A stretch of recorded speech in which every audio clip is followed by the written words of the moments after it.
Hello everyone, welcome to my channel.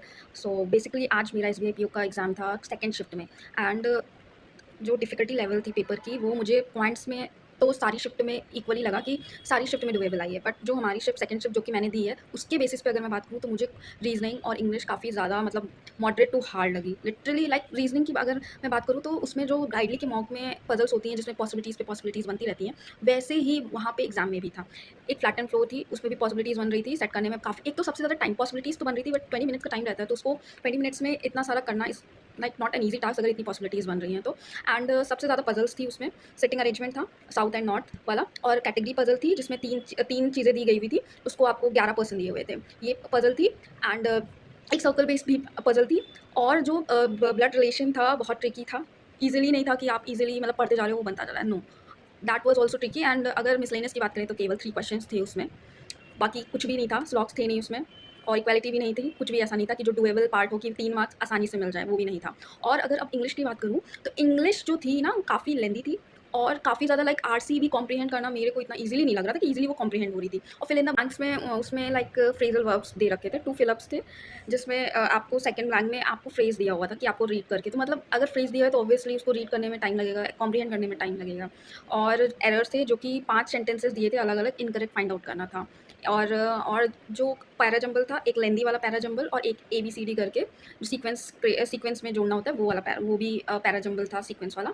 So overall paper जो कि English का भी मुझे मॉडरेट टू हार्ड ही लगा, ईज़ी नहीं लगा। मतलब क्या ही बोलूँ, मुझे उम्मीद थी कि इतना हार्ड तो नहीं आएगा। शायद। और मैं थर्ड शिफ्ट का सुन रही हूँ, उसमें काफ़ी लोग काफ़ी अच्छा अटेम्प्ट कर रहे हैं, और मेरा मतलब क्या ही बोलूँ यार, I am very very very stressed right now.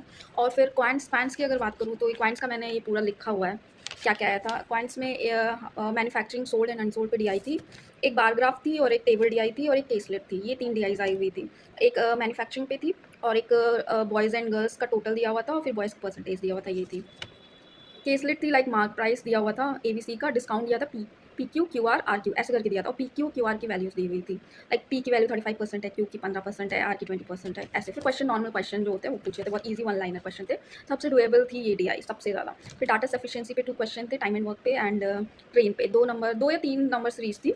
Arithmetic question एक था जो कि मैंने पिक कर लिया था, काफ़ी लेंदी था। क्वेश्चन था जो कि काफ़ी लेंदी था, जो कि था कि ए बी गर्ल्स का, sorry, A and B total, and उसमें टोटल में ए एंड बी क्लासेस का टोटल गर्ल्स एंड बॉयज़ का दिया हुआ था। फिर A and B boys and girls का रेशियो अलग से दिया हुआ था, टोटल दिया था, और ए बी गर्ल्स का टोटल दिया हुआ था, तो इसको फाइंड आउट करना था। ऑब्वियसली इक्वेशन बन रही थी, 2 इक्वेशन बन रही थी, उसको सॉल्व करके ये सॉल्व होता। और फिर उसमें पूछा था कि बॉयज़ कितने हैं, बी ए में बॉयज़ कितने हैं, ये पूछा था, 30 आंसर आ रहा था। फिर एक क्वेश्चन था पार्टनरशिप पे, P and Q, P 1200, Q 1500 दिया हुआ था, आर जो है 6 मंथ के बाद ज्वाइन करते, उसका इन्वेस्टमेंट नहीं दिया था, आपको वही फाइंड आउट करना। पी का प्रॉफिट दिया हुआ था, ओवरऑल प्रॉफिट दिया हुआ था, फिर आर का आपको इन्वेस्टमेंट फाइंड आउट करना था।